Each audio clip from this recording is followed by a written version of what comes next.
Have you ever met someone who runs from love, not because they don't feel it, but because they feel it too deeply? Someone who hides behind silence while their heart screams for connection? In the quiet distance between an avoidant and a super empath lies one of the most powerful mirrors of human emotion, where love, fear, and awakening all collide. The avoidant's need for control is not rooted in arrogance or dominance, but in survival. Deep within their psyche lies a fear that emotional closeness equals danger, that to depend on another person is to lose one's identity or become engulfed by chaos. This belief is formed through early experiences where vulnerability was met not with safety, but with unpredictability or rejection. As a result, they build invisible walls and train themselves to find security in emotional distance. Every interaction, every relationship is unconsciously filtered through the lens of maintaining control, not over the other person's behavior, but over their own exposure to emotional pain. When an avoidant meets a super empath, this illusion of control becomes subtly threatened. The super empath doesn't demand closeness through words or insistence. They connect through understanding, intuition, and presence. The empath sees beyond the avoidant's surface detachment and touches something the avoidant has spent years trying to bury: their own unacknowledged need for connection. At first, the avoidant feels drawn to this calm energy, sensing that the empath offers what they secretly crave but can't admit. Yet as the connection deepens, so does the fear. The avoidant begins to sense that their emotional barriers are softening, that someone can see them without their mask. To an avoidant, this exposure feels dangerous, even if it's born from love. In response, they begin to retreat. They convince themselves that they need space, that the relationship is too intense, that they are better alone. Detachment becomes their shield. But here's where the dynamic takes an unexpected turn. When the super empath, after recognizing the futility of trying to connect through the avoidant's defenses, chooses detachment. The empath's withdrawal is not an act of punishment or manipulation, it's an energetic shift. The empath removes their emotional investment, stops reaching, and returns all the energy they once offered. Suddenly, the avoidant's illusion of control collapses. They were used to holding emotional power by keeping distance while still being desired. The chase and retreat dynamic allowed them to feel secure because the empath's emotional pursuit confirmed their worth without requiring vulnerability in return. But when the empath stops chasing, the avoidant loses both their control and their emotional anchor. The silence that once brought comfort now echoes with discomfort. The space that once felt safe becomes suffocating. For the first time, they realized that the control they believed they had was an illusion sustained by the empath's persistence. Without the empath's emotional energy feeding the connection, the avoidant is left alone with themselves, and that is their deepest fear. The loss of external emotional regulation exposes the inner instability they've long denied.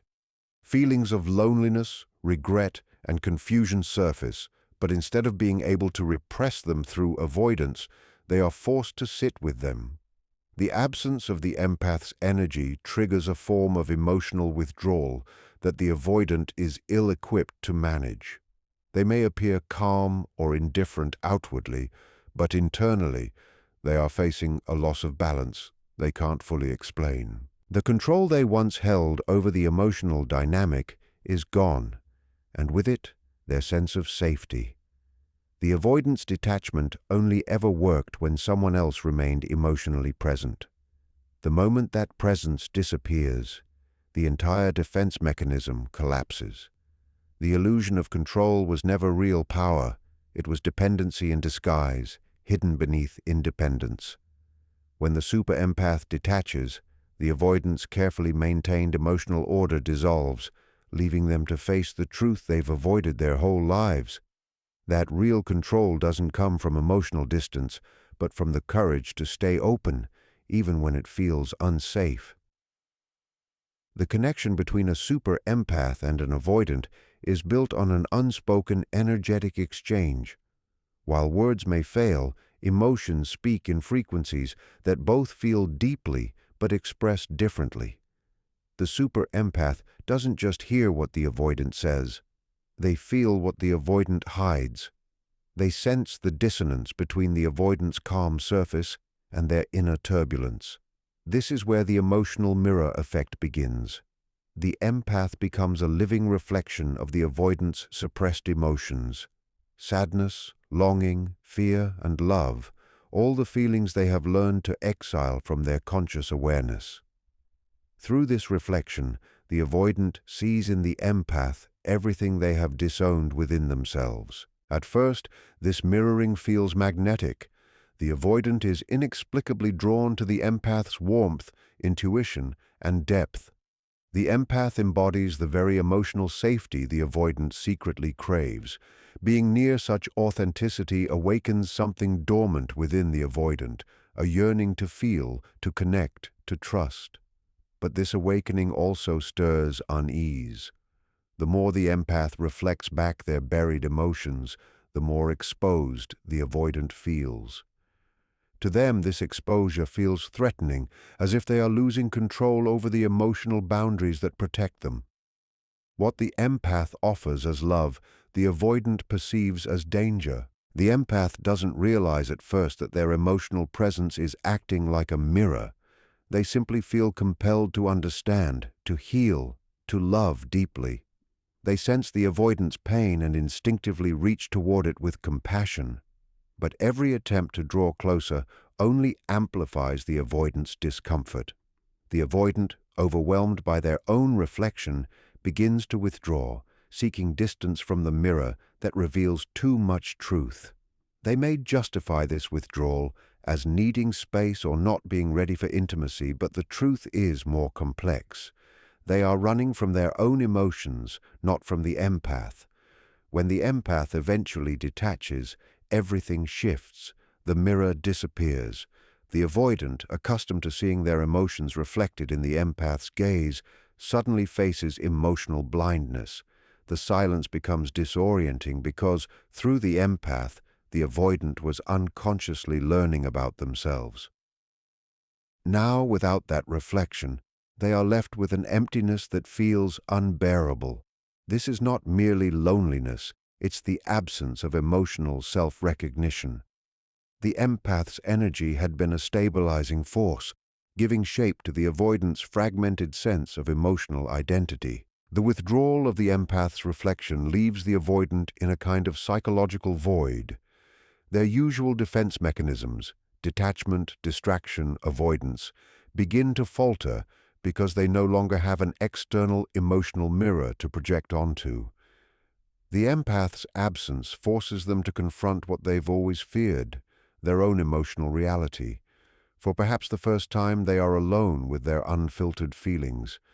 The guilt of pushing away someone who saw them, the confusion of missing the very intimacy they once rejected, the grief of realizing what they've lost, all rise to the surface. This confrontation is deeply unsettling for the avoidant because their entire coping strategy is built on emotional suppression. The empath's detachment exposes the hollow space beneath their self-protective armor. It reveals how dependent they actually were on the empath's emotional awareness to give meaning to their inner world. Without that mirror, they no longer have a buffer between their conscious self and their subconscious wounds. The silence now speaks louder than words ever did, echoing their repressed pain. The emotional mirror effect is powerful because it forces both individuals to evolve.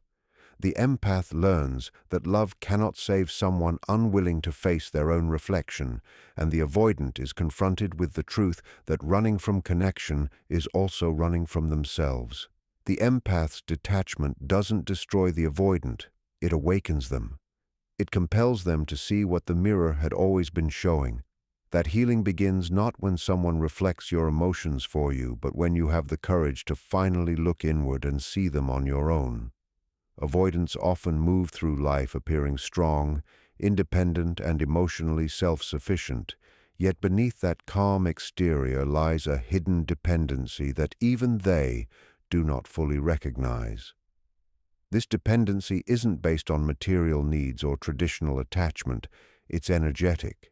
They unconsciously rely on the emotional presence of others, especially someone deeply attuned like a super empath, to stabilize their own fragmented sense of emotional reality. Though they may pride themselves on needing no one, their balance often depends on the subtle emotional current that the empath provides. The super empath's energy acts like an anchor, grounding the avoidant in a world of feelings they have long learned to repress. When the connection begins, the avoidant is drawn to the empath's emotional depth. They feel an unfamiliar calm around someone who listens without judgment and feels without conditions. The empath's energy is steady and nurturing, creating a space where the avoidant feels seen yet not suffocated. It's a form of emotional regulation that the avoidant cannot produce alone. The empath intuitively absorbs emotional tension, softening the avoidant's internal chaos. This creates an unspoken dependency. The avoidant begins to lean on the empath's stability while convincing themselves they are still in control. The empath, meanwhile, gives freely. Their energy is expansive, flowing naturally toward those in pain. They sense the avoidant's guarded heart and, without words, offer healing through patience, empathy, and presence. But this continuous giving comes at a cost. The empath begins to feel emotionally drained, as though their life force is being quietly absorbed. This is not intentional on the avoidant's part. It is simply the dynamic of opposites. The empath gives what the avoidant unconsciously takes, and for a time, both feel balanced. Yet the equilibrium is fragile, built upon unacknowledged emotional exchange rather than mutual awareness. As the connection deepens, the avoidant becomes accustomed to the empath's emotional availability. Even when they pull away, they know the empath will still be there, waiting, forgiving, understanding. This quiet reassurance becomes their emotional safety net.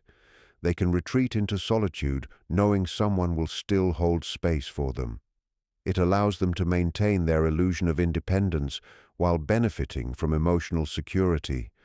But when the super empath finally detaches, everything the avoidant relied upon, often without realizing it, disappears. The empath's detachment is not loud or dramatic. It happens quietly, through a shift in energy. The empath stops pouring emotional warmth into a void that never fills. They stop explaining, understanding, and reaching out. The current that once kept the connection alive ceases to flow. To the avoidant, this sudden absence feels like emotional freefall. The energy that once stabilized them is gone, and the emptiness within grows louder.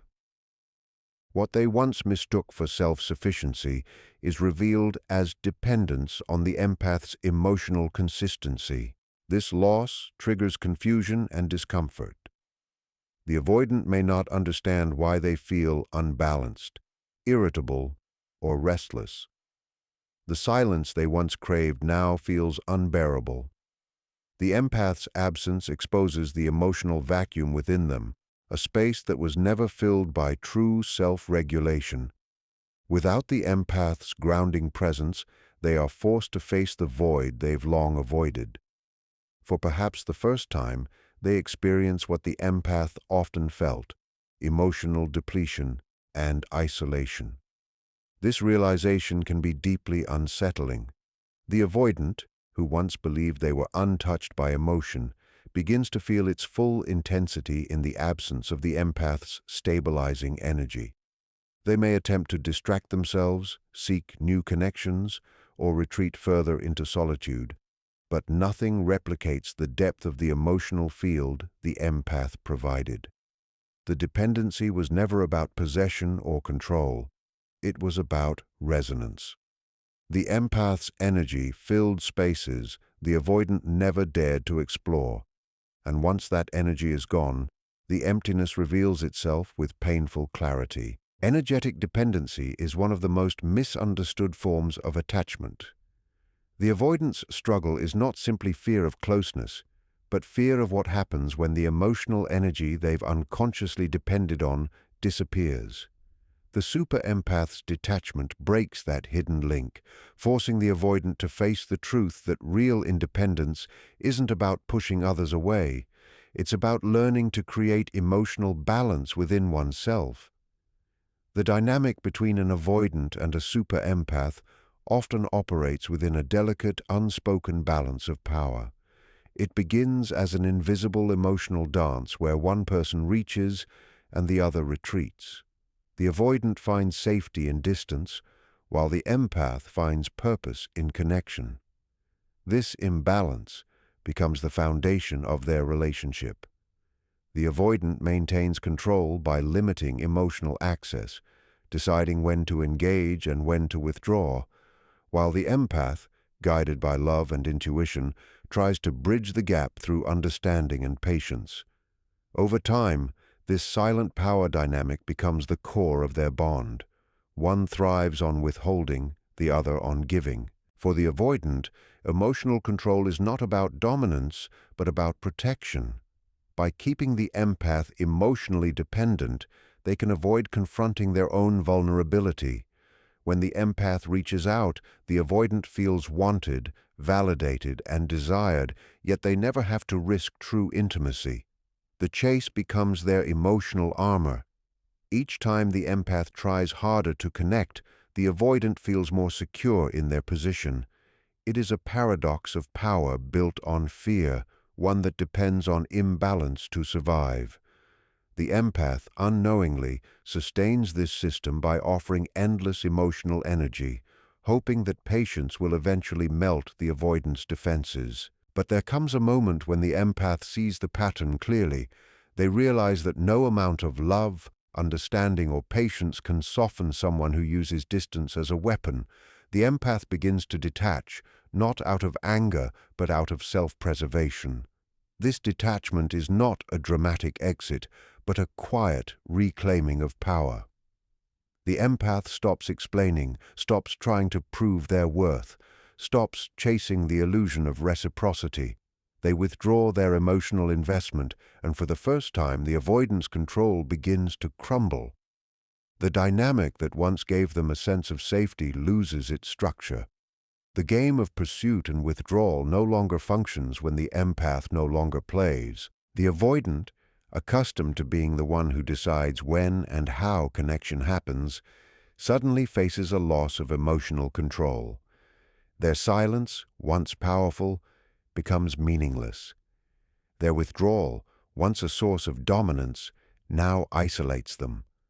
The empath's detachment collapses the unspoken hierarchy that defined their connection. The avoidant begins to feel what the empath once did: powerless, unseen, and uncertain. The emotional landscape shifts entirely, and what was once safety now feels like exposure. This reversal creates an inner conflict within the avoidant. They may not consciously understand why they feel anxious, restless, or drawn back toward the empath, but on a deeper level, the collapse of control threatens their emotional stability. They can no longer predict the empath's responses, can no longer rely on being desired from afar. The silence that once gave them comfort now amplifies their insecurities. They begin to question what went wrong, not realizing that the power they once held was dependent on the empath's emotional engagement. The empath's detachment exposes the illusion that control can protect against vulnerability. By stepping out of the cycle, the empath forces the avoidant to confront the truth that emotional distance is not strength. It's avoidance of pain. The collapse of this dynamic leaves the avoidant with no emotional strategy left to hide behind. They must face the discomfort of their own suppressed emotions, and the consequences of pushing away someone who only sought to understand them. For the empath, this shift brings liberation. For the avoidant, it brings reckoning.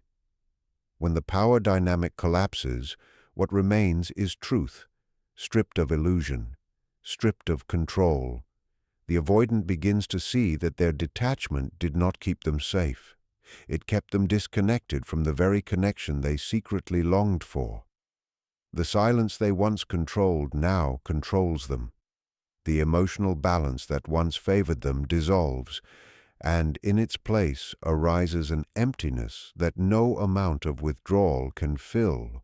When a super empath detaches from an avoidant, it triggers one of the most profound psychological confrontations the avoidant can experience: the awakening of the shadow self.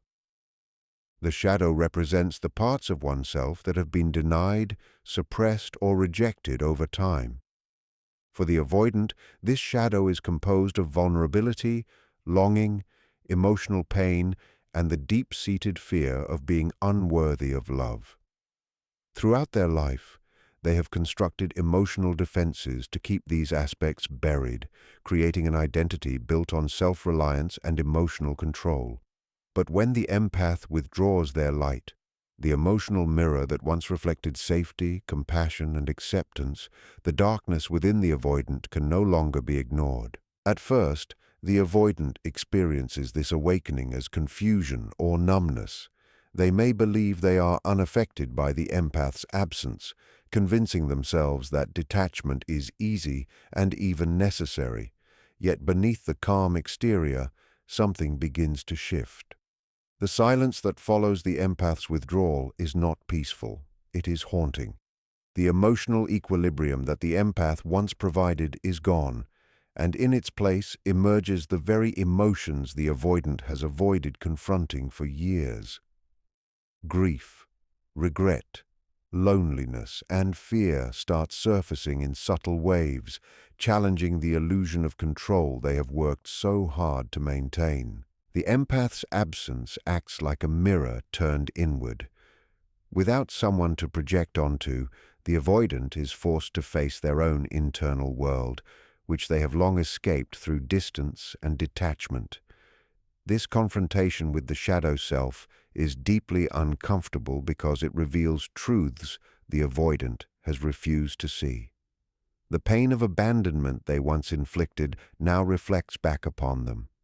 They begin to recognize how their avoidance of intimacy was never truly protection. It was self-sabotage. Each moment of silence becomes a confrontation with the very emotions they tried to suppress in others and in themselves.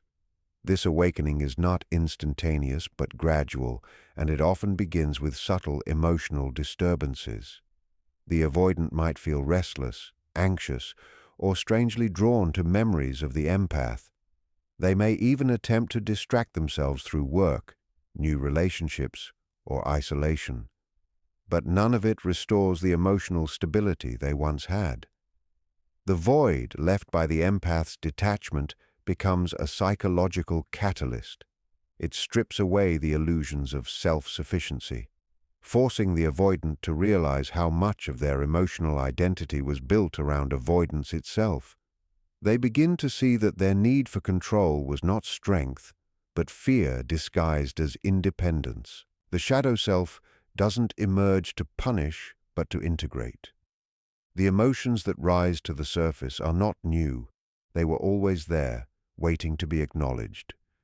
The loss of the empath forces the avoidant to confront their repressed humanity, to feel what they have long denied themselves: the longing for connection, the pain of rejection, and the desire to be understood. All of these emotions flood in when the empath's energy is no longer buffering their impact. For the first time, the avoidant sees that their detachment has kept them from experiencing both the pain and the beauty of real intimacy. This process is often accompanied by guilt and realization. The avoidant begins to understand how deeply they were affected by the empath's compassion, even when they could not admit it. They start to recognize that what they interpreted as overwhelming emotion was actually love in its purest form, a mirror showing them everything they were too afraid to feel. The awakening of the shadow self becomes the beginning of transformation. It challenges the avoidant to integrate the parts of themselves they once rejected, to acknowledge that emotional vulnerability is not weakness, but the doorway to authentic connection. In the end, the empath's detachment serves a greater purpose. It is not destruction, but revelation. It exposes the truth hidden beneath the avoidant's armor, that the real danger was never love itself, but the fear of being seen. The silence that once felt like control now becomes a mirror reflecting their own suppressed longing, and through that mirror, the avoidant is finally confronted with the most powerful truth of all, that the shadow they feared was never the enemy, but the path toward wholeness. When a super-empath detaches, it is not revenge, and it is not punishment. It is the universe restoring balance. It is the moment when illusion meets truth, when control collapses and the heart is forced to face itself. The avoidant, stripped of their emotional armor, begins to see what they've been running from all along, the reflection of their own longing, the echo of their own wounds, the love they could never fully receive. And though the empath walks away in silence, that silence becomes the greatest teacher. For in that stillness, both souls evolve. The empath reclaims their power, and the avoidant, through the awakening of their shadow, finally stands at the threshold of transformation. What once felt like an ending is, in truth, the beginning of becoming whole.